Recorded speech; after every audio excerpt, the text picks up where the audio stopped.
The first crack in Marcus's world didn't announce itself with thunder or lightning. It arrived on a Tuesday morning disguised as ordinary words, spoken with the casual indifference of someone discussing the weather. Sarah sat at their kitchen island, still in her silk pajamas, scrolling through her phone while picking at a croissant she'd barely touched. The morning light caught the diamond on her finger as she swiped, creating tiny rainbows that danced across the granite countertop.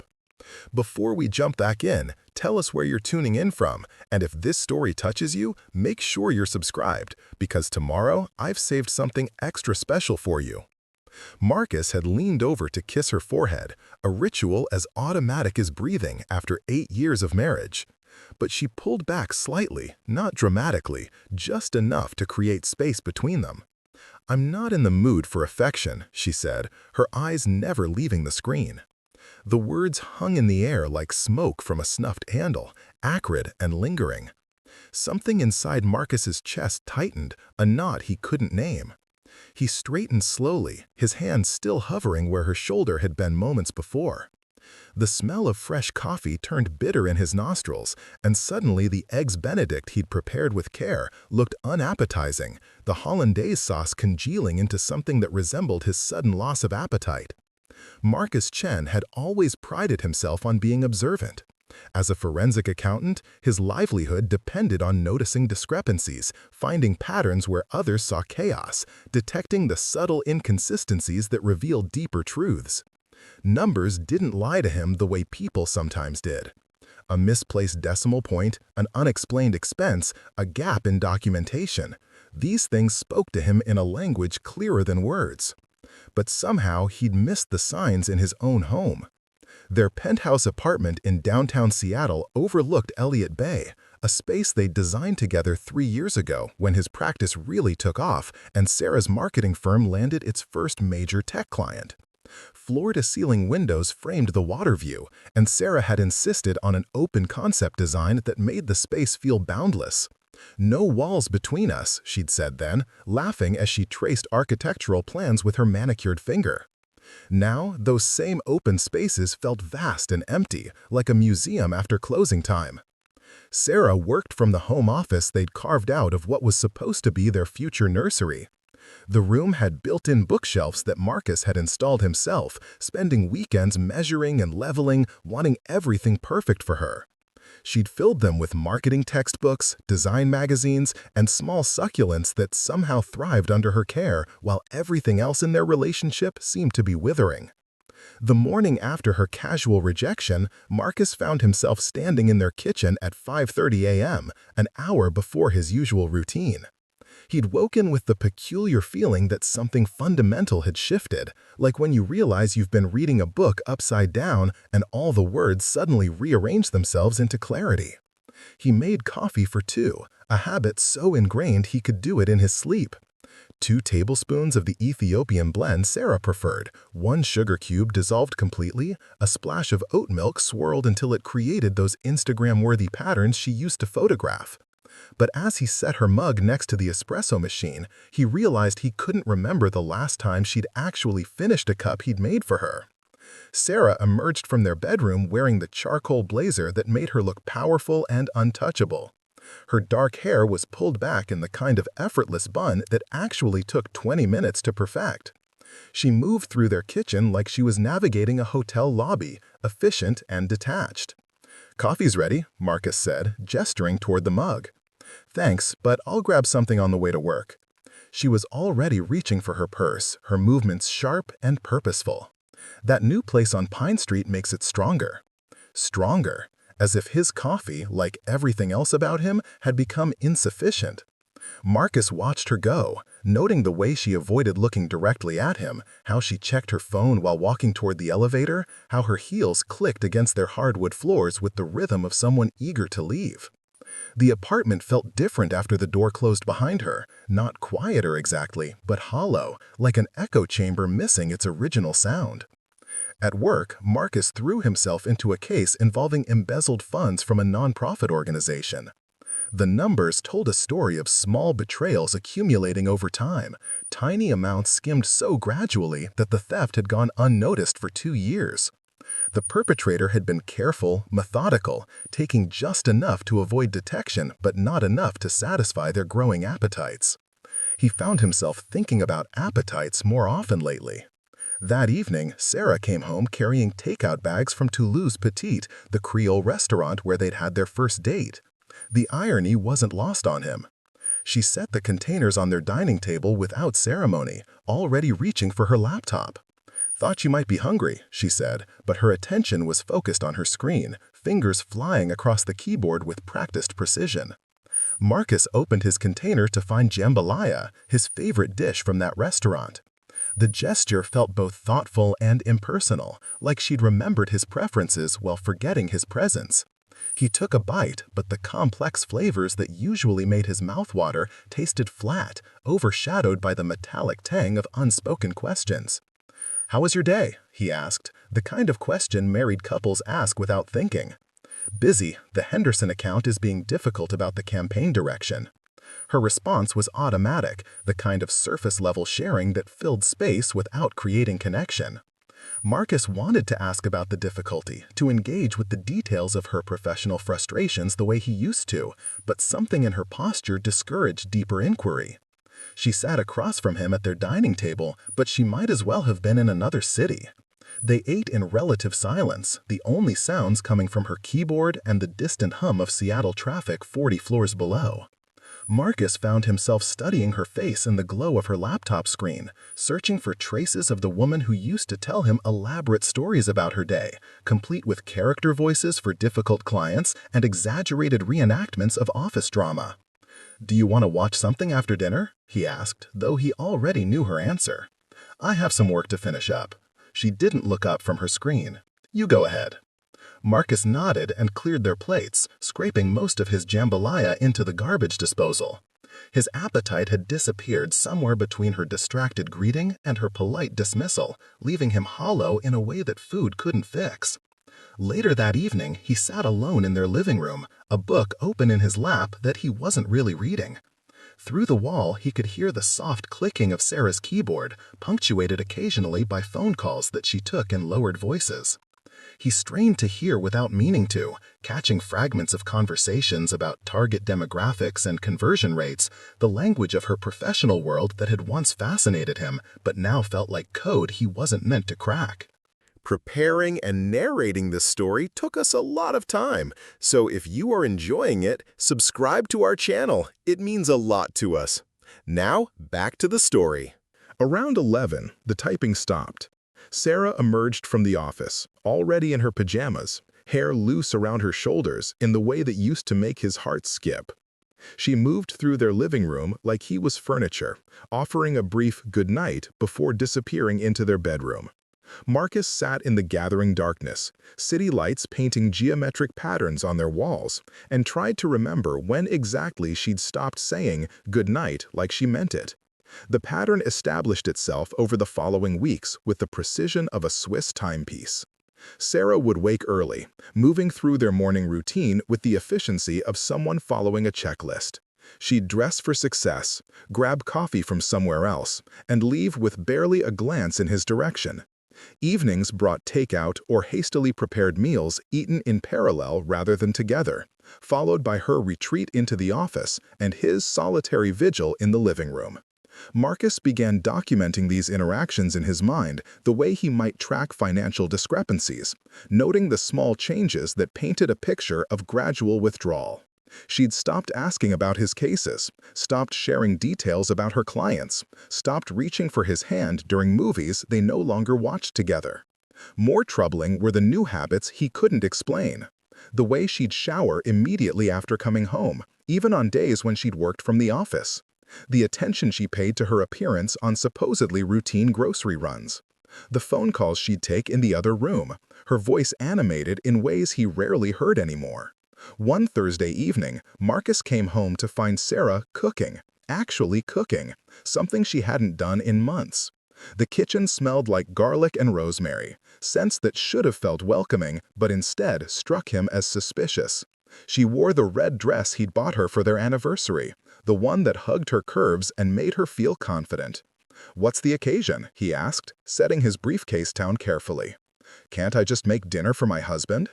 Her smile was bright, practiced, the kind she used with clients she was trying to impress. They ate lamb with roasted vegetables, paired with a bottle of wine that cost more than most people spent on groceries in a week. Sarah was animated, asking about his work, laughing at his stories, touching his hand across the table.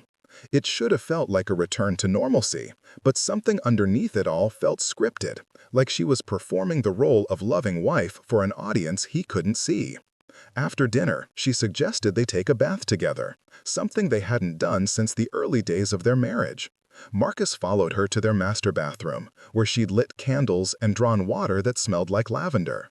She undressed unself-consciously, her body as beautiful as ever, but when she slipped into the tub beside him, he felt like he was sharing the space with a stranger wearing his wife's face.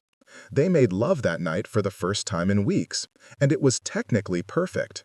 Sarah moved beneath him with practiced precision, making all the right sounds at all the right moments. But her eyes remained distant, focused on something beyond his shoulder, and when it was over, she rolled away quickly, claiming she needed to moisturize before bed. Marcus lay awake, listening to her breathing settle into sleep, wondering why intimacy could feel lonelier than solitude. The next morning, Sarah was back to her routine of distant politeness, as if the previous evening had been a dream or a duty checked off her list. She left early for a client breakfast, kissing his cheek with lips that barely made contact before clicking away in heels that cost more than some people's rent. Marcus found himself standing in their kitchen, holding a mug of coffee that had gone cold while he tried to process the dissonance between last night's performance and this morning's indifference. The eggs Benedict he'd prepared sat untouched on the counter, their hollandaise sauce forming a skin that reminded him of everything beautiful that had been left to spoil. At work, he couldn't concentrate on the numbers that usually captured his complete attention. The embezzlement case that had once fascinated him felt trivial compared to the mystery unfolding in his own home. He found himself staring at expense reports without seeing them, his mind replaying every interaction with Sarah, searching for clues he might have missed. His assistant, Jennifer, knocked on his door around 3 o'clock with a concerned expression. "Marcus, the Stevenson files are due tomorrow, and you haven't touched them." He looked up from his desk, realizing he'd been sitting there for hours without accomplishing anything meaningful. "Right, the Stevenson case." Jennifer studied his face with the kind of attention that comes from working closely with someone for 5 years. "Everything okay at home?" The question hung in the air like smoke. Marcus considered various responses, from casual dismissal to complete honesty, but settled on something in between. "Just distracted lately." She nodded, understanding that some conversations weren't meant for office hours. "Take your time with the files. I can call them tomorrow morning, push the deadline if needed." After Jennifer left, Marcus tried to focus on the Stevenson case, but his mind kept drifting to Sarah's performance the night before. The more he thought about it, the more it felt like she'd been following a script, playing a role she'd rehearsed but didn't quite believe in. The wine, the dress, the sudden interest in his day, it all felt like an elaborate attempt to normalize something that had already shifted beyond repair. That evening, Sarah came home late again, claiming a client dinner that had run long. She smelled like expensive cologne that wasn't his, a scent that lingered in their foyer long after she'd gone to shower. When she emerged from the bathroom, her hair wet and skin flushed, she moved past him with the kind of careful distance that suggested guilt rather than indifference. "How was dinner?" Marcus asked, though he wasn't sure he wanted the answer. "Productive. We finalized the Q4 strategy." Her response was crisp, professional, the kind of summary she might give to a colleague rather than her husband. Marcus nodded, noting how she avoided his eyes, how her hands fidgeted with her wedding ring, twisting it around her finger like it was suddenly too tight. These were tells he's learned to recognize in his professional life, signs that someone was editing the truth in real time. Over the weekend, Sarah claimed she needed to work, spreading papers across their dining table and typing with the kind of intense focus that discouraged interruption. Marcus offered to help, to bring her lunch, to simply sit nearby, but she deflected each gesture with polite but firm refusal. "I just need to concentrate," she said, not looking up from her laptop screen. "You know how scattered I get when people are watching." Except he did know, and that wasn't true. Sarah had always been comfortable working around him, often preferring his quiet presence to complete solitude. They used to work side by side at that same table, him reviewing financial documents while she crafted marketing strategies, occasionally sharing observations or asking for opinions. Now she treated his presence like a disruption to be managed rather than comfort to be enjoyed. Marcus spent Saturday afternoon walking through Pike Place Market, a ritual they'd once shared every weekend. He bought the flowers Sarah used to love, the ones she'd arrange in their living room while humming songs he'd never heard before. But when he brought them home, she barely glanced up from her laptop. "They're beautiful," she said, the kind of automatic response that acknowledges a gesture without truly receiving it. "You can put them wherever you think they'll look good." The flowers sat in their kitchen for a week, slowly wilting in a vase Marcus had filled and placed himself. Sarah never mentioned them again, never adjusted their position or refreshed their water. He watched them die day by day, their bright petals dropping onto the granite countertop like colorful tears, until he finally threw them away on a Tuesday morning when their smell had turned from sweet to sour. The incident with the flowers marked something in Marcus's mind, a shift from confusion to recognition. Sarah wasn't just distant or stressed or going through a phase. She was somewhere else entirely, living a parallel life that intersected with his only when necessity demanded it. She shared their space but not their intimacy, their routine but not their connection. That Tuesday evening, Marcus came home to find Sarah's laptop closed, her papers stacked neatly, and dinner already prepared. Spaghetti carbonara, another dish from their early dating days, made with obvious care and attention to detail. She'd set their table with the good china, lit candles, even put on music, jazz standards that reminded him of the wine bar where they'd had their third date. "This looks amazing," he said, meaning it, but also feeling wary of another performance. "I've been so busy lately," Sarah said, pouring wine into glasses he recognized from their wedding registry. "Thought we should have a proper dinner together."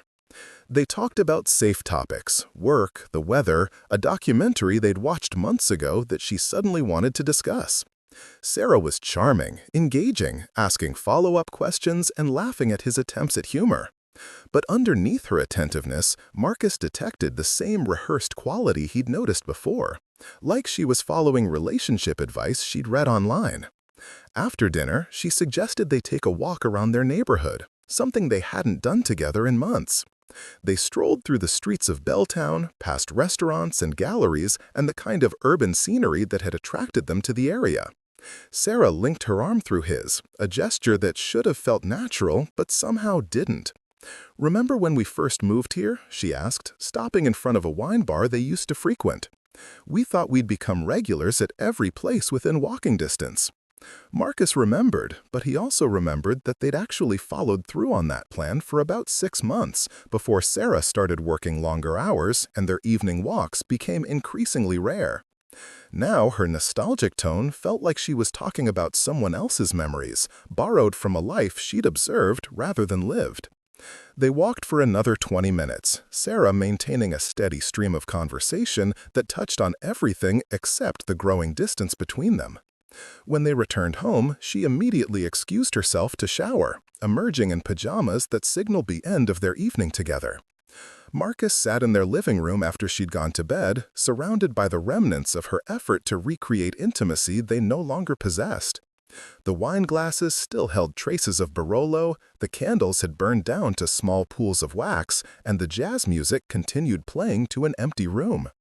The whole scene felt like a museum exhibit, marriage circa 2019, before everything changed.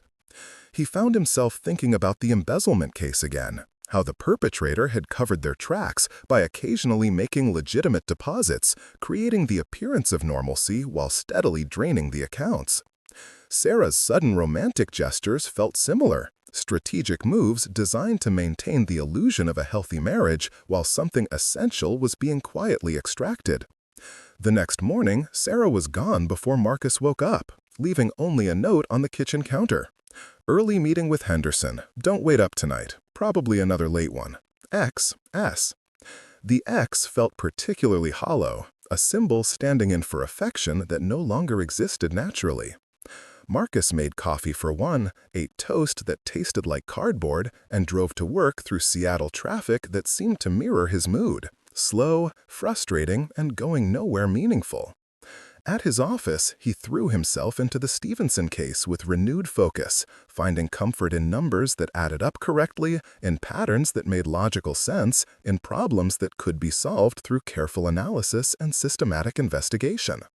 But even as he worked, part of his mind remained fixated on Sarah's transformation, cataloging the changes he'd been too optimistic or too afraid to acknowledge. The woman he'd married had been spontaneous, tactile, emotionally transparent. This new version was calculated, distant, performing intimacy rather than feeling it. That evening, Marcus came home to an empty apartment and the lingering scent of Sarah's perfume. A note on their refrigerator explained that the Henderson meeting had led to drinks with the client team, then dinner to discuss strategy. She'll be home late, maybe not until after midnight. He stood in their kitchen reading the note twice, trying to decode its subtext. The Henderson account was important, certainly important enough to justify long meetings and strategic dinners. But something about the timing felt convenient, like Sarah was using work obligations to avoid coming home to him. Marcus heated leftover Chinese food and ate it standing at their kitchen island, looking out at Elliott Bay through windows that had once framed their shared dreams. The water looked dark and choppy, reflecting city lights in fragments that never quite formed complete pictures.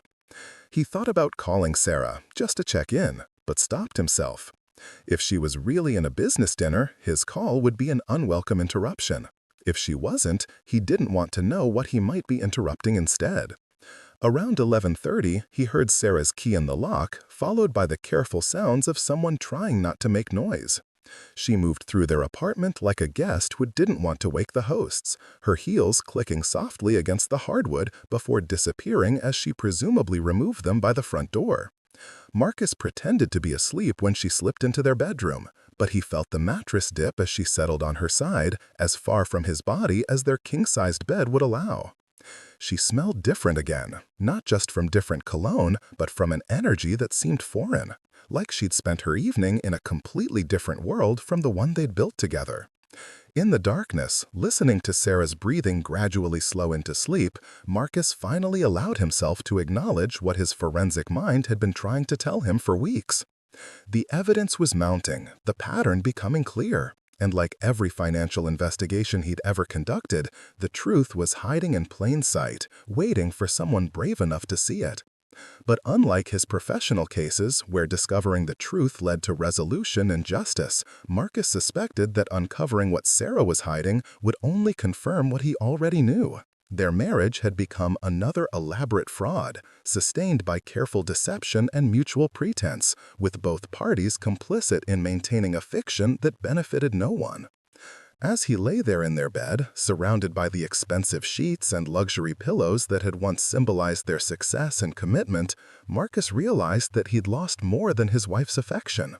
He'd lost his appetite for a life built on increasingly hollow gestures and diminishing returns.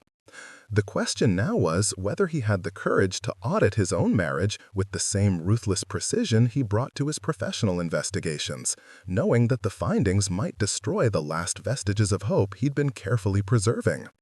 The numbers never lied, but sometimes the truth they reveal was more devastating than any fiction. The morning Marcus decided to pay attention, really pay attention, started like any other Wednesday in their carefully choreographed routine. Sarah emerged from their walk-in closet wearing a navy suit he'd never seen before, the kind of tailored perfection that didn't come from department stores. The fabric moved with her like it had been designed specifically for her body, and when she reached for her jewelry box, Marcus noticed she bypassed her wedding ring entirely. "New suit?" he asked, trying to keep his voice casual while mentally calculating how much such tailoring would cost. Sarah glanced down at herself as if she'd forgotten what she was wearing. "This old thing? I've had it forever." But her fingers smoothed the lapels with the pride of someone showing off a recent acquisition, and Marcus caught the slight flush that crept up her neck when she lied. She left without coffee again, claiming she'd grabbed something on her way to an early client presentation. Marcus watched from their bedroom window as she emerged from their building 40 floors below, her figure small but unmistakable in that navy suit.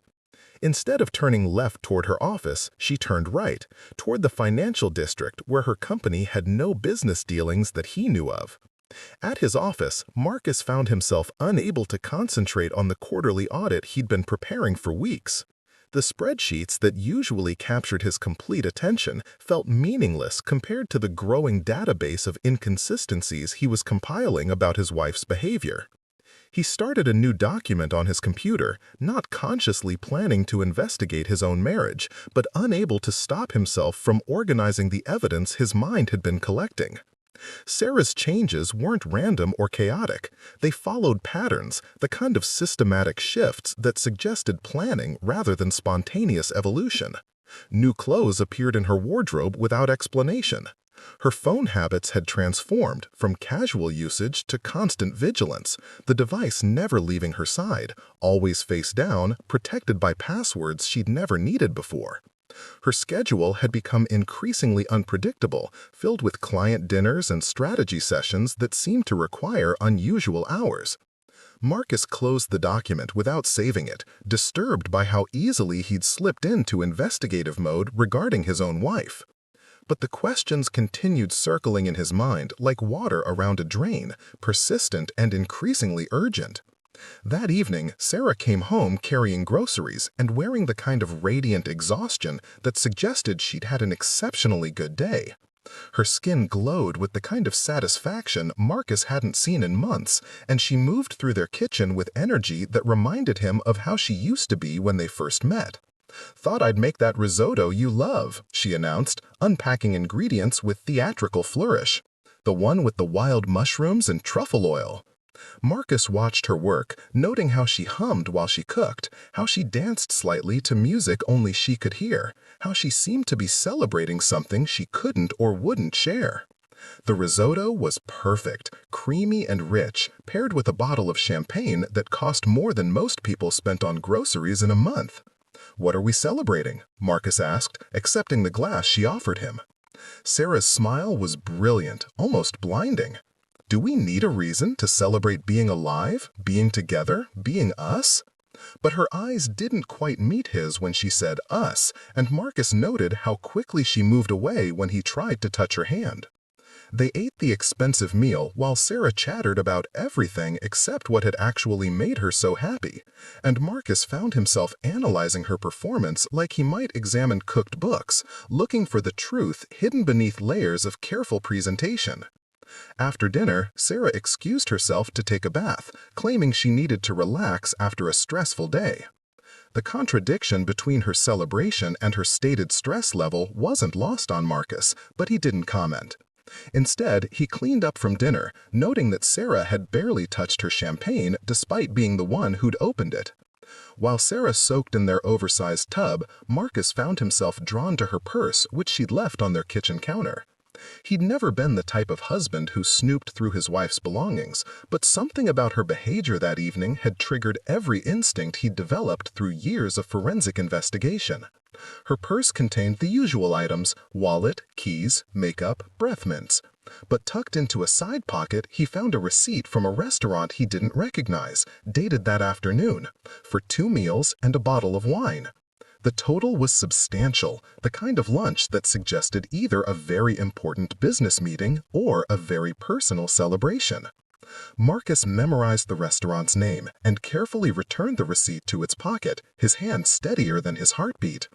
He'd spent enough time examining financial records to know that receipts told stories, and this one suggested Sarah's good mood had a specific source that had nothing to do with wild mushroom risotto or champagne shared with her husband. The next morning, Marcus found himself driving past the restaurant on his way to work, a small Italian place in Pioneer Square with outdoor seating and the kind of intimate atmosphere that suggested romance rather than business. Through the window, he could see couples leaning close over small tables, sharing wine and whispered conversations that belonged to the early stages of relationships when everything felt urgent and secret. At work, Marcus called the restaurant, claiming he needed to verify a business expense for tax purposes. The hostess was helpful, confirming that a reservation had been made the previous day under the name Sarah Chen, party of 2, window table as requested. She even mentioned how lovely the woman had looked, how the gentleman had brought flowers, how they'd seemed to be celebrating an anniversary or special occasion. Marcus hung up, feeling like he'd been punched in the stomach. The evidence was circumstantial, but compelling, the kind of documentation that would hold up in court or in divorce proceedings. Sarah hadn't just been having lunch, she'd been having a romantic lunch with someone who brought her flowers and made her glow with happiness Marcus hadn't inspired in months. That evening, he came home to find Sarah already dressed for another evening out, wearing a black dress that showcased her figure and heels that added 4 inches to her height. She moved through their apartment with the nervous energy of someone preparing for something important, checking her appearance in every reflective surface. "Another client dinner?" Marcus asked, though he already suspected the answer would be another carefully constructed lie. "The Morrison Group wants to discuss expanding their contract," Sarah said, applying lipstick in their hallway mirror. "Could run late, so don't wait up." The Morrison Group was one of Sarah's oldest clients, a tech startup she'd been working with for over 2 years. Marcus knew their CEO personally, had met him at several company parties, and remembered him as a married man in his 60s with grandchildren and a tendency to discuss fishing rather than marketing strategy. The idea that he was taking Sarah out for romantic dinners seemed unlikely, but Marcus didn't voice his skepticism. Instead, he kissed Sarah's cheek, tasting the expensive makeup she'd applied with unusual care, and watched her leave their apartment like she was walking towards something wonderful rather than away from something broken. After Sarah left, Marcus found himself sitting in their living room, surrounded by the remnants of their shared life, trying to decide what kind of husband he wanted to be. He could continue pretending not to notice the obvious signs, could maintain the comfortable fiction that his wife is simply going through a busy period at work. Or he could acknowledge what every piece of evidence suggested and begin preparing himself for the conversation that would inevitably follow. His phone buzzed with a text from Sarah. "Meeting running later than expected, don't wait up, love you." The "love you" felt particularly hollow, a reflexive addition that she probably included in all her messages to maintain the appearance of normalcy. Marcus stared at the words on his screen, wondering when expressions of love had become automatic responses rather than genuine feelings. Unable to sit still, Marcus decided to go for a walk through their neighborhood, something he hadn't done alone in months. The evening was unusually clear for Seattle, the kind of night that made the city feel magical rather than merely functional. He walked past restaurants and bars filled with couples in various stages of courtship and commitment, past apartment buildings where families were settling in for ordinary evenings of homework help and television watching. Without consciously planning his route, Marcus found himself outside the Italian restaurant where Sarah had lunched the day before. Through the window, he could see the same intimate tables, the same soft lighting, the same atmosphere designed to make ordinary conversations feel significant. He imagined Sarah sitting at one of those tables, leaning forward to hear something whispered across the white tablecloth, her eyes bright with the kind of attention she no longer gave to anything Marcus said.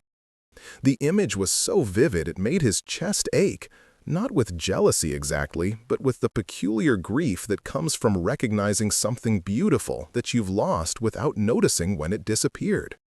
Sarah hadn't stopped being the woman he'd fallen in love with. She'd simply started being that woman for someone else.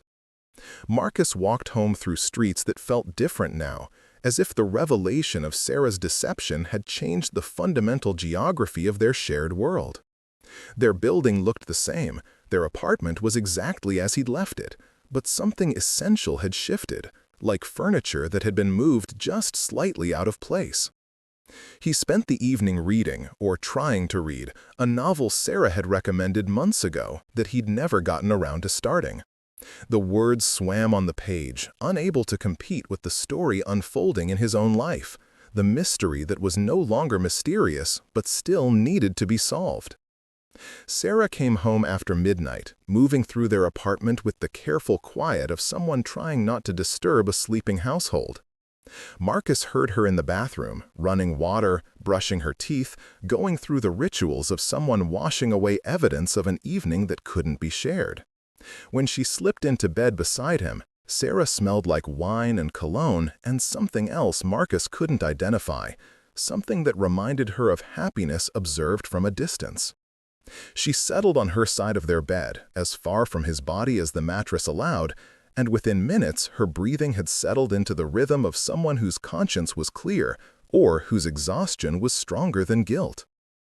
Marcus lay awake until dawn, staring at the ceiling and listening to Sarah's peaceful sleep, wondering how many more nights they would spend lying next to each other while living completely separate lives. The next few days established a new pattern of careful observation on Marcus's part and increasingly bold deception on Sarah's. She claimed client meetings that ran impossibly long, strategy sessions that required weekend work, business dinners that never seemed to include colleagues Marcus had met before. Her explanations became more elaborate and less believable, as if she was testing the limits of his willingness to accept obvious lies. Marcus found himself becoming a forensic accountant of his own marriage, tracking receipts and phone calls and schedule discrepancies with the same systematic attention he brought to financial fraud cases. Sarah's credit card statements revealed charges at restaurants and hotels he'd never heard of, purchases from boutiques and spas that suggested someone was investing heavily in her appearance. More telling were the charges that didn't appear on their joint accounts, suggesting Sarah had opened new credit cards or was using ones Marcus didn't know about. The pattern was familiar from his professional work, someone creating parallel financial systems to support activities they couldn't explain through normal channels. One Thursday evening, Marcus came home to find Sarah packing a small suitcase with the kind of care usually reserved for important trips. She'd laid out clothes he'd never seen before, expensive lingerie that definitely wasn't for his benefit, and toiletries in travel-sized containers that suggested this wasn't her first overnight trip. "Going somewhere?" he asked, leaning against their bedroom doorway and trying to keep his voice neutral. Sarah looked up from her packing with the expression of someone who'd been caught but had prepared for the moment. "The Henderson Group wants to do a retreat in Vancouver, hash out the new campaign direction in a different environment. I'll be back Sunday night." Marcus nodded, noting that she'd mentioned the Henderson Group rather than the Morrison Group, as if she was having trouble keeping her fictional client meetings straight. He also noted that Vancouver was only 3 hours away by car, close enough for romantic weekends, but far enough to feel like genuine escape. "Sounds productive," he said, the kind of response that acknowledged her explanation without endorsing it. Sarah continued packing with increased efficiency, as if his presence was making her nervous. When she zipped a suitcase closed, Marcus noticed she wasn't wearing her wedding ring, and when he looked at her nightstand, he saw it sitting next to her jewelry box like a costume piece she'd decided not to need for this particular performance. "Have a good trip," Marcus said, kissing her forehead in a gesture that felt like goodbye in ways he wasn't ready to examine. Sarah left Friday morning wearing jeans and a sweater that made her look younger, more carefree, like a woman going on vacation with someone who made her happy. Marcus watched from their bedroom window as she loaded her suitcase into her car, noting how she checked her phone immediately after starting the engine, as if confirming plans with someone who was waiting for her. The apartment felt different with Sarah gone, not emptier exactly, but more honest, like a stage set between performances when the actors have gone home and left only the props behind. Marcus moved through their shared spaces, seeing them clearly for perhaps the first time in months, noting how little evidence remained of their connection, how thoroughly Sarah had edited their home to remove traces of intimacy or shared experience. In her office, Marcus found Sarah's old desk chair pushed against the wall, replaced by a newer model that didn't match their decor. Her bookshelf had been reorganized, personal photos replaced with design magazines and marketing awards. Even her choice of coffee had changed, the Ethiopian blend she'd preferred for years replaced by a French roast that tasted bitter and left an unpleasant aftertaste. Each small change told part of a larger story, evidence of someone systematically removing herself from a shared life while maintaining the appearance of continuity. Sarah wasn't just having an affair, she was conducting a careful exit strategy, preparing for a future that didn't include the man she'd promised to love until death parted them. Saturday morning, Marcus called the Henderson Group's main office, claiming he needed to reach Sarah for a family emergency. The receptionist was polite but confused, explaining that the company had no retreats scheduled and no current projects requiring weekend work. When Marcus asked about Sarah specifically, the woman confirmed that Sarah Chen's marketing firm did work for them, but not on anything that would require travel or extended meetings. Marcus hung up feeling like a detective who just confirmed his primary suspect's alibi was fabricated. The evidence was mounting, the pattern becoming undeniable, but part of him still hoped for an explanation that would restore his faith in the woman he'd married. That afternoon, he drove to Vancouver, telling himself he was just taking a spontaneous weekend trip, not stalking his wife or trying to catch her in the act of betrayal. The drive took him through familiar scenery that he and Sarah had enjoyed on previous trips, back when they traveled together and shared the same destination. Vancouver felt different in October, crisp and golden, the kind of weather that made everything look like a postcard. Marcus checked into a hotel downtown, not the same one where Sarah was presumably staying, but close enough to explore the areas where she might be spending her romantic weekend. He didn't have a specific plan, didn't know what he hoped to accomplish by following his wife to another country, but something compelled him to see her deception with his own eyes, rather than just cataloging evidence from a distance. Perhaps he needed to witness the happiness she'd found with someone else, to understand what he'd failed to provide, to prepare himself for the conversation that seemed increasingly inevitable. Walking through Vancouver's downtown core, Marcus felt like a tourist in his own marriage, observing from the outside a relationship that had once included him, but now seemed to exist in a completely different world. The city was full of couples enjoying romantic weekends, holding hands as they browsed markets, sharing intimate meals at sidewalk cafes, living the kind of connected life he thought I'd had until very recently. Around 6 o'clock, as the sun was beginning to set over the harbor, Marcus found them. Sarah and a man he didn't recognize, sitting at an outdoor table at a restaurant overlooking the water. They were leaning close together, sharing a bottle of wine, and Sarah was laughing with the kind of abandon Marcus hadn't seen in months. The man was roughly Marcus's age, with dark hair and an expensive suit, the kind of person who looks comfortable in luxury restaurants and knows how to make women feel special. His hand rested on Sarah's across the cable, and she didn't pull away. Instead, she turned her palm up to interlace their fingers, a gesture so intimate and natural it made her stomach clench. Marcus stood on the sidewalk across the street, hidden behind a bus stop, watching his wife be happy with another man. Sarah wore the red dress she'd claimed was for special occasions, the one she'd worn on their anniversary 2 years ago and hadn't touched since.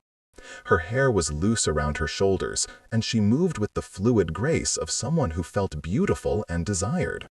The man reached across the table to touch Sarah's face, and she leaned into his palm like a cat seeking affection. The gesture was so tender, so obviously reciprocated, that Marcus finally understood he wasn't witnessing the beginning of an affair, but the full flowering. The evidence he'd been collecting, the patterns he'd been tracking, the careful deception he'd been documenting, it all led to this moment of absolute clarity that felt more devastating than any surprise could have been. In his hotel room, Marcus sat by the window, looking out at the harbor, and tried to process what he'd seen. Sarah hadn't just been lying about work meetings and client dinners, she'd been building an entirely separate life with someone who made her glow with happiness. The woman laughing at that restaurant table was the Sarah he'd fallen in love with, but she was sharing that version of herself with a stranger while offering Marcus only the tired, distant remnants. The realization that hurt most wasn't that Sarah was cheating, but that she was happy doing it. This wasn't a moment of weakness or a mistake she regretted. It was a choice she'd made deliberately, repeatedly, with someone who clearly valued what Marcus had taken for granted. Marcus spent Sunday morning walking along Vancouver's seawall, trying to decide what kind of man he wanted to be in response to this revelation. He could confront Sarah immediately, demand explanations and apologies, fight for a marriage that might already be over. Or he could return home and continue pretending not to know what he now knew with absolute certainty, giving Sarah more time to decide how she wanted their story to end. By the time he checked out of his hotel and began the drive back to Seattle, Marcus had decided on a third option. He would go home, resume his life, and wait for Sarah to either end her affair or end their marriage. But he would stop pretending not to see what was happening, stop accepting lies as if they were truth, stop participating in the elaborate fiction that their relationship was something it clearly wasn't. The drive home felt like traveling between two different realities, leaving behind the world where his wife was happy with another man and returning to the world where they maintained the careful pretense of marriage. But Marcus was no longer the same person who had driven north 2 days earlier. He'd seen too much, understood too clearly, accepted too completely that his marriage had become something he no longer recognized or wanted to preserve. When Sarah came home Sunday night, glowing with the satisfaction of her romantic weekend, Marcus was waiting in their living room with a glass of wine and the kind of calm that comes from finally understanding a situation completely. "How was the retreat?" he asked, his voice steady and neutral. Sarah's smile faltered slightly, as if she detected something different in his tone. "Productive. We made real progress on the campaign direction." Marcus nodded, accepting her lie without challenge, and watched as she relaxed back into the comfort of his apparent gullibility. But something in his eyes must have suggested otherwise, because Sarah's explanation trailed off mid-sentence, and for the first time in months she really looked at her husband, as if seeing him clearly after a long absence. The moment stretched between them, loaded with everything that couldn't be said and everything that no longer needed to be hidden. Marcus raised his wine glass in a small salute, acknowledging the end of something that had probably been over long before either of them was ready to admit it. The silence that followed Marcus's toast lasted exactly 17 seconds. He counted them the way he might count heartbeats during a medical emergency, each one marking time until something irreversible would happen. Sarah stood in their foyer, still holding her weekend bag, her face cycling through expressions he recognized from years of watching her navigate difficult client presentations. First confusion, then calculation, finally a kind of resigned determination that told him she'd made a decision. "We need to talk," she said, setting down her bag with the careful precision of someone placing evidence on a courtroom table. Marcus finished his wine without hurrying, tasting nothing but buying himself time to prepare for a conversation he'd been rehearsing in his mind for weeks. "I think we probably do."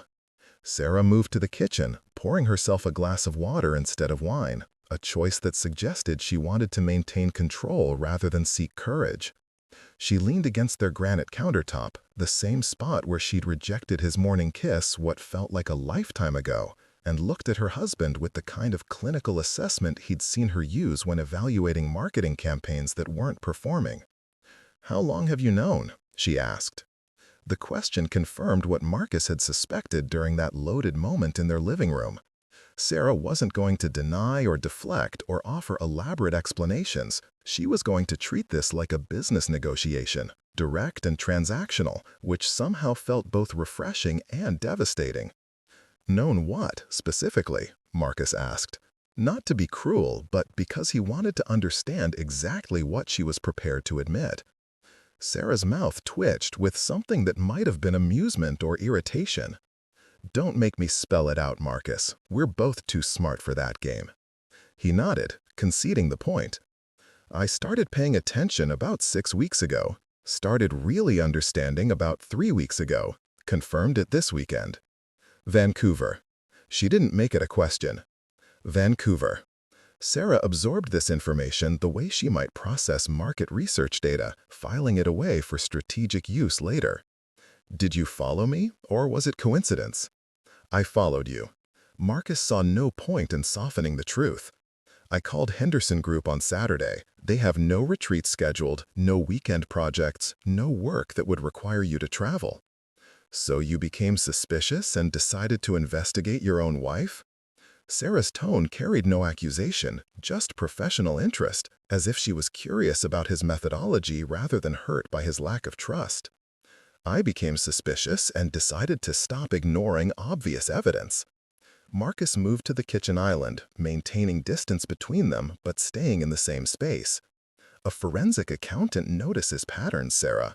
Discrepancies in behavior, unexplained expenses, schedule irregularities. You've been exhibiting all the classic signs of someone maintaining parallel financial and personal systems. Sarah almost smiled at that, a brief expression that suggested she appreciated her clinical approach, even as it condemned her. How very romantic, being analyzed like embezzled funds. Romance wasn't really an option anymore, was it? The question hung between them like a bridge neither of them wanted to cross. Sarah studied her water glass, turning it slowly on the counter, and Marcus watched her face cycle through whatever calculation she was performing. When she looked up again, her expression had shifted from defensive to something closer to relief. "His name is David," she said quietly. "He's a creative director at an advertising agency in Portland. We met at the marketing conference in San Francisco back in March." Marcus remembered that conference, how excited Sarah had been about the networking opportunities, how energized she'd seemed when she returned. He'd attributed her enthusiasm to professional inspiration, never considering that inspiration might have had a name and a face and an agenda that didn't include her husband. "March," Marcus repeated, doing the mental arithmetic. 7 months. 7 months, Sarah confirmed. Though nothing happened in San Francisco, we just talked, connected professionally. The personal part started later, gradually. When? Sarah hesitated, and Marcus realized she was editing in real time, deciding how much truth she was prepared to share. May, I think. He came to Seattle for a client meeting, suggested we have dinner to discuss a potential collaboration between our agencies. Marcus nodded, remembering May as the month when Sarah's evening meetings had become more frequent, when she'd started coming home with the kind of satisfied exhaustion that suggested successful professional encounters. Except now, he understood that the satisfaction hadn't been professional at all. The collaboration was personal, he said. Initially, it really was about work. David's agency represents several tech companies that could use our services. But dinner led to drinks, drinks led to conversation, conversation led to... Sarah trailed off, apparently deciding that some details weren't necessary. To you, removing your wedding ring and booking hotel rooms in Vancouver. Sarah's hand moved instinctively to her left ring finger, currently bare, then stopped as she realized the gesture gave away more than her words had. "I never planned for this to happen, Marcus. I didn't wake up one day and decide to have an affair. But you didn't wake up one day and decide to stop it either." "No," she admitted, "I didn't." The honesty in her response hit Marcus harder than any lie might have. Sarah wasn't offering excuses or seeking forgiveness. She was simply acknowledging the choices she'd made and continued to make.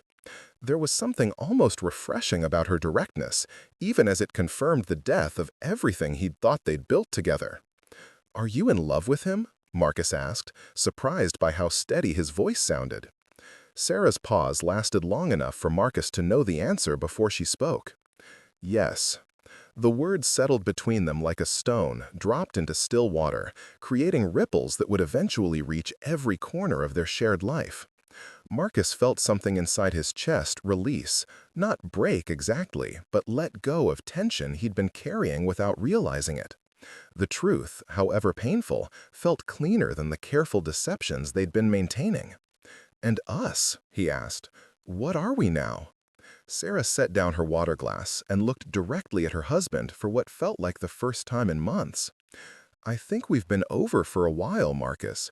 I think we've just been too polite or too scared to admit it." Marcus considered this assessment, turning it over in his mind like a financial document he was trying to audit. When had they stopped being a couple and started being roommates? When had their conversations become exchanges of logistics rather than thoughts? When had their physical intimacy become performance rather than connection? "You're probably right," he said finally. "The question is what we do about it now." "I want a divorce." Sarah delivered this statement with the kind of clarity she used when presenting campaign strategies to clients. "I want to end our marriage cleanly, fairly, without making it uglier than it needs to be." Marcus nodded, acknowledging the practicality of her approach, even as part of him mourned the clinical way she was dissolving 8 years of shared history. "And David?" "David is patient," Sarah said. "He understands that I need to handle this properly, that I won't leave one situation for another without taking responsibility for the choices I've made." How noble of him! Sarah's eyes flashed with the first hint of real emotion Marcus had seen from her all evening. "Don't make him the villain, Marcus. David didn't seduce me away from a happy marriage. He offered me something I hadn't realized I was missing, something I couldn't find with you anymore." "What was that?"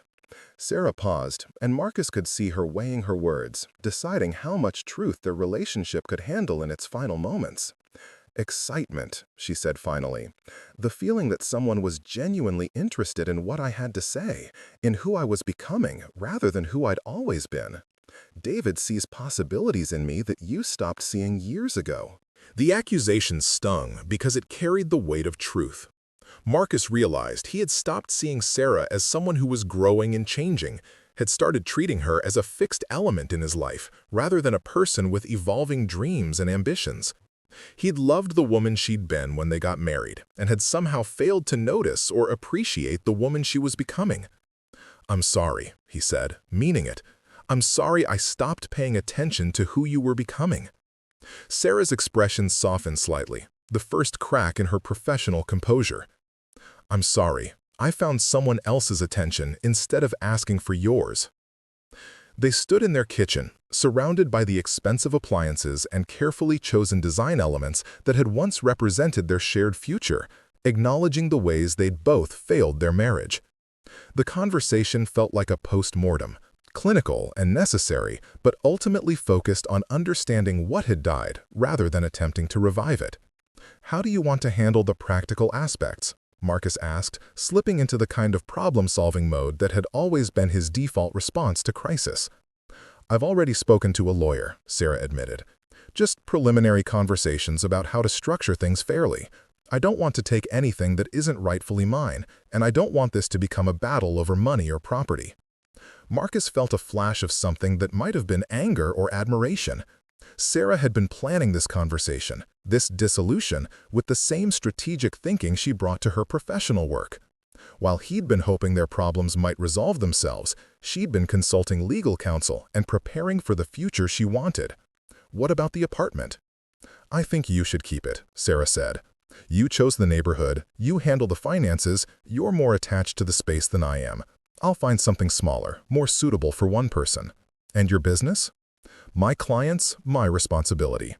I won't ask for spousal support, and I won't try to claim any portion of your practice. We built separate professional lives. We can dissolve our personal life without damaging our careers." Marcus nodded, appreciating her pragmatic approach, even as it reinforced how thoroughly she'd thought through every aspect of their separation. "When?" "I can start moving my things this week, be completely out by the end of the month. The timing works well with David's situation, too. His lease in Portland is up in November, and he's been looking at opportunities in Seattle." So, David would be moving to Seattle, taking up residence in the city where Marcus lived and worked, a constant reminder of what Sarah had chosen over their marriage. Marcus felt a brief surge of territorial resentment, then let it go. Seattle was big enough for all of them, and his pride would recover more quickly if he didn't spend energy trying to control variables he couldn't change. "This weekend," Marcus said, "in Vancouver. Were you saying goodbye or hello?" Sarah's smile was sad but genuine. "A little of both. I was saying goodbye to being a married woman having an affair, and hello to being a single woman in love with someone who loves her back." The clarity of her response cut deeper than any anger might have.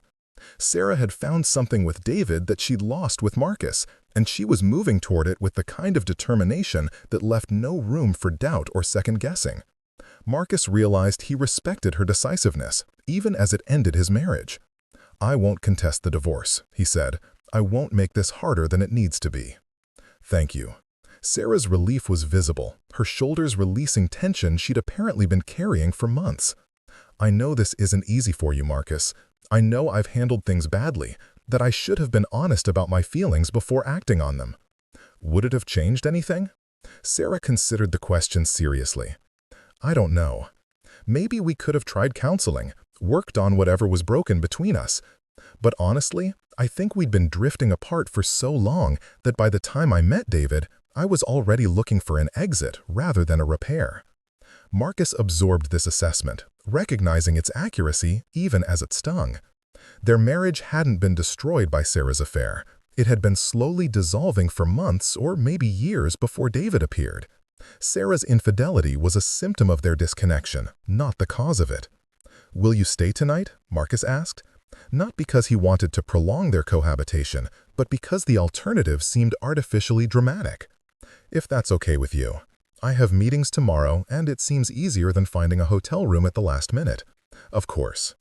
They moved through their evening routine with the surreal politeness of former lovers who'd agreed to remain civil. Sarah showered in their master bathroom, while Marcus cleaned up from dinner. Both of them navigating the physical space they'd shared for 3 years with new awareness of its temporary nature. When Sarah emerged from the bathroom in her pajamas, hair damp and face scrubbed clean of makeup, she looked younger and somehow more vulnerable than she'd appeared during their kitchen conversation. Without the armor of her professional wardrobe and carefully applied cosmetics, she looked like the woman Marcus had married, the one she'd loved before life and inattention had complicated their connection. "Marcus," she said softly, standing in the doorway between their bathroom and bedroom. "I really am sorry about the way this happened. You deserved better than deception and lies."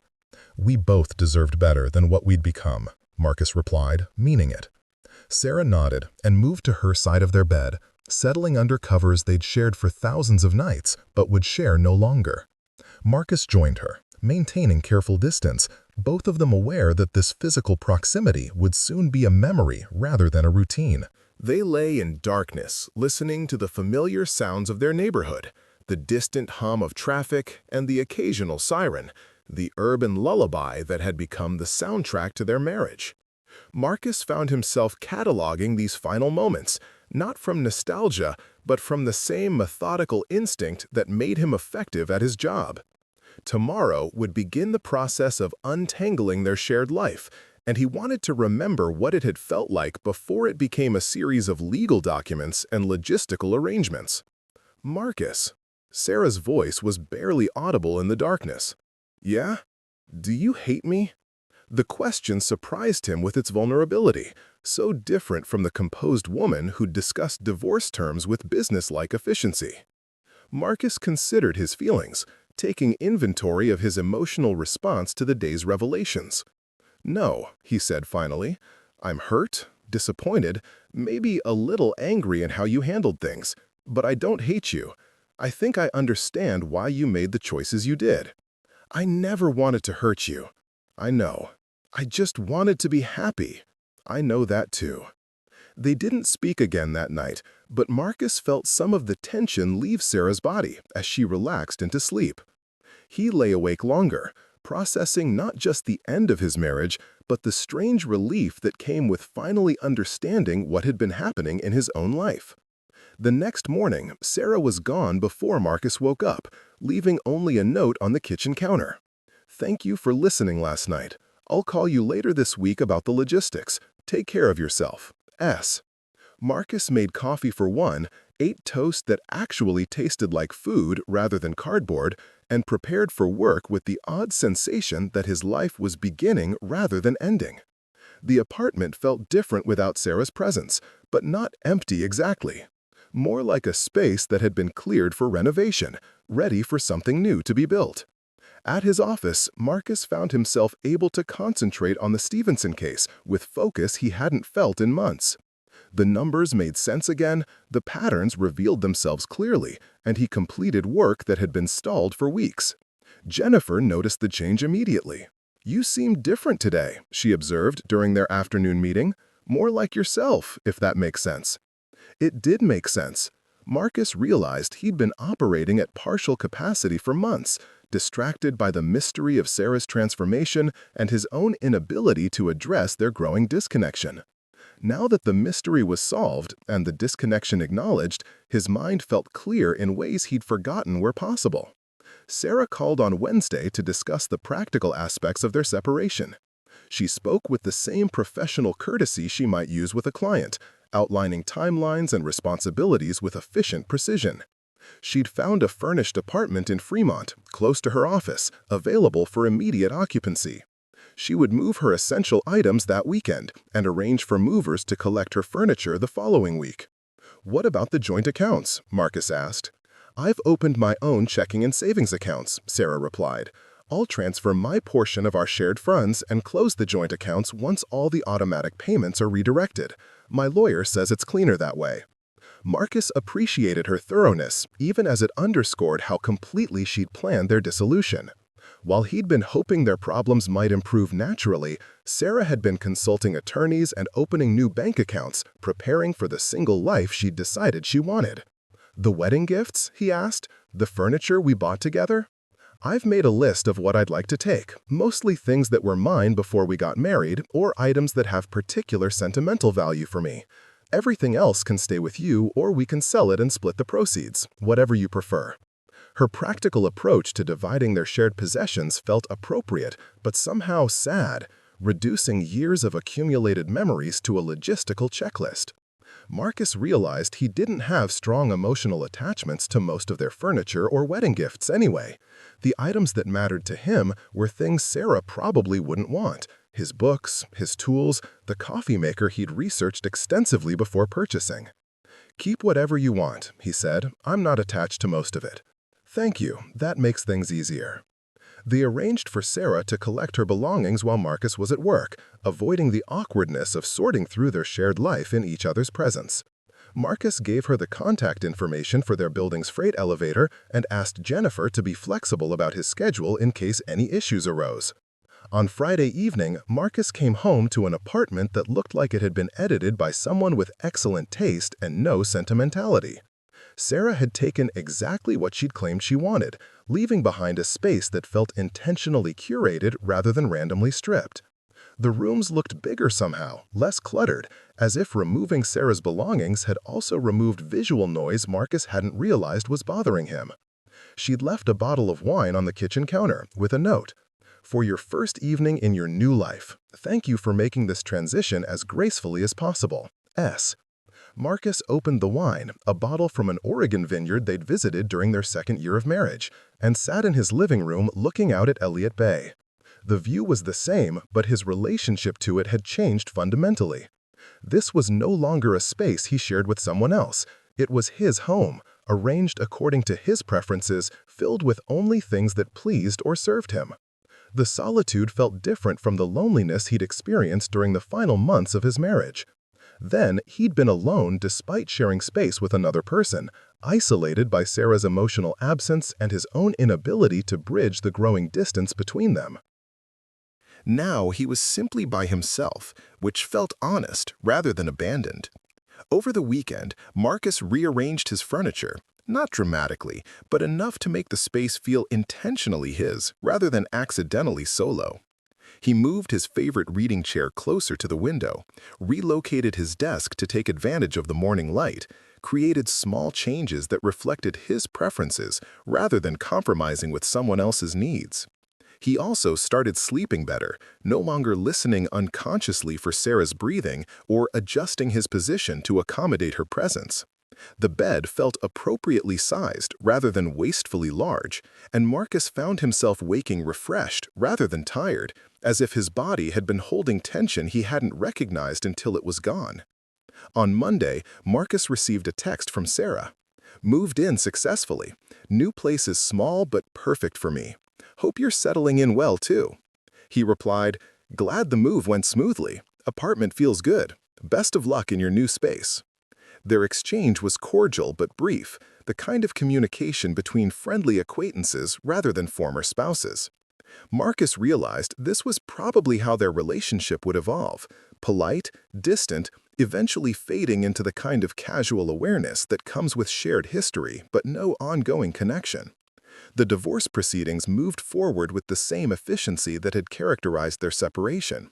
Sarah's lawyer prepared documents that reflected their verbal agreements, and Marcus's attorney reviewed them without finding any issues worth disputing.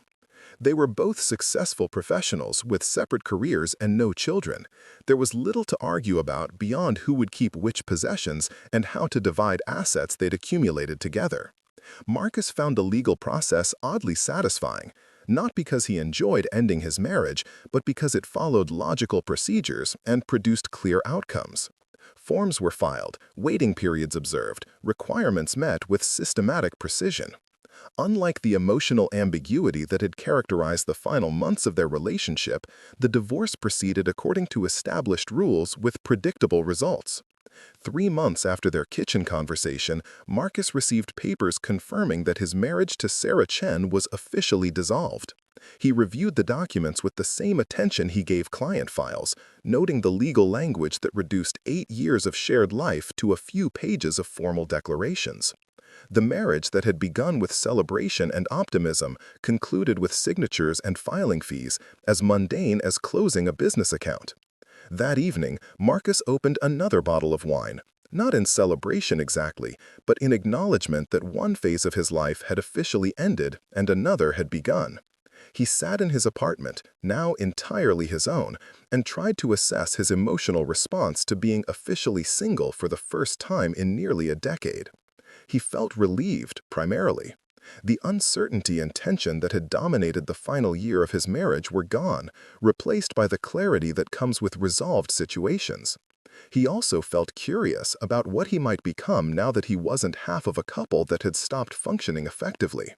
Marcus began developing new routines that reflected his individual preferences rather than compromising with a partner's schedule. He joined a gym near his office, started reading books Sarah had found boring, explored restaurants in neighborhoods they'd never visited together. Not because he was trying to prove anything or recover from heartbreak, but because he wanted to understand what his life might look like when designed entirely according to his own interests. He also started dating, gradually and without urgency. Jennifer had a friend who was recently divorced, a graphic designer who understood the professional demands of creative work and appreciated Marcus's methodical approach to rebuilding his social life. Their first coffee led to dinner, dinner led to weekend activities led to the kind of comfortable companionship that felt sustainable rather than desperate. Marcus didn't fall in love immediately or dramatically, but he rediscovered the pleasure of being genuinely interested in another person's thoughts and experiences. His new relationship developed slowly, built on mutual respect and shared interests, rather than the intense passion that had characterized his early connection with Sarah. It felt more mature, more sustainable, less likely to collapse under the weight of unexamined expectations. One evening in late spring, almost a year after his divorce was finalized, Marcus was walking through Pike Place Market when he saw Sarah and David selecting produce together. They moved through the crowded market with the easy coordination of an established couple, David's hand resting casually on Sarah's lower back as she examined tomatoes, Sarah laughing at something he whispered in line while they waited in line at the fish counter. Marcus observed them from a distance, noting how relaxed Sarah looked, how natural their interaction appeared, how obviously happy they were together. David was tall and bearded, with the kind of casual confidence that suggested he was comfortable being the center of someone's attention. Sarah wore a sundress Marcus had never seen before and moved with the fluid grace of someone who felt attractive and desired. Watching them together, Marcus felt no jealousy or regret, only a mild curiosity about the life Sarah had chosen instead of the one they'd shared. She looked younger somehow, more animated, like she'd rediscovered parts of herself that had been dormant during their marriage. David clearly appreciated these qualities in ways Marcus had stopped noticing, offering the kind of focused attention that Sarah had been seeking when she'd started responding to Marcus's conversation attempts with distracted politeness. Marcus left the market without approaching them, not from avoidance, but because their paths had genuinely diverged. Sarah belonged to David now in ways she'd stopped belonging to Marcus years before her affair began. Their marriage had ended not because of betrayal, but because they'd gradually become incompatible. Two people growing in different directions who'd been too polite or too scared to acknowledge their divergence until someone else offered Sarah an alternative. That evening, Marcus called his girlfriend to suggest they try the new restaurant that had opened near his apartment. As he waited for her to arrive, Marcus realized he'd stopped thinking of his living space as the apartment he'd shared with Sarah and started thinking of it simply home. The furniture was arranged according to his preferences, the refrigerator stocked with foods he actually enjoyed, the bookshelves filled with titles that reflected his current interests rather than compromising with someone else's taste. His girlfriend arrived wearing a green dress that complemented her red hair, carrying a bottle of wine from a vineyard they'd discovered together the previous month.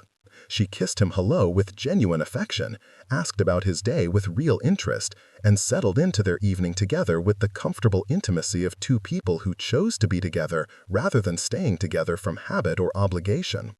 Over dinner, Marcus found himself thinking not about what he lost when his marriage ended, but about what he'd gained by allowing it to end gracefully. He'd rediscovered his capacity for focused attention, both professionally and personally. He'd remembered what it felt like to be genuinely interested in another person's thoughts and experiences. He'd learned to create a living space that reflected his authentic preferences rather than negotiating constant compromises with someone whose taste had evolved beyond compatibility with his own. Most importantly, Marcus had learned to recognize the difference between loneliness and solitude, between maintaining a relationship and actually connecting with another person, between staying married and being happily partnered. The marriage that had ended with Sarah's affair had been failing long before David appeared, sustained more by habit and fear of change than by genuine love or mutual satisfaction. The divorce that had initially seemed like failure now felt like success, the kind of mature response to irreconcilable differences that allowed both parties to pursue relationships that actually served their emotional and intellectual needs. Sarah had found someone who appreciated her ambition and encouraged her professional growth, while Marcus had discovered he preferred partners who shared his appreciation for quiet evenings and thoughtful conversation.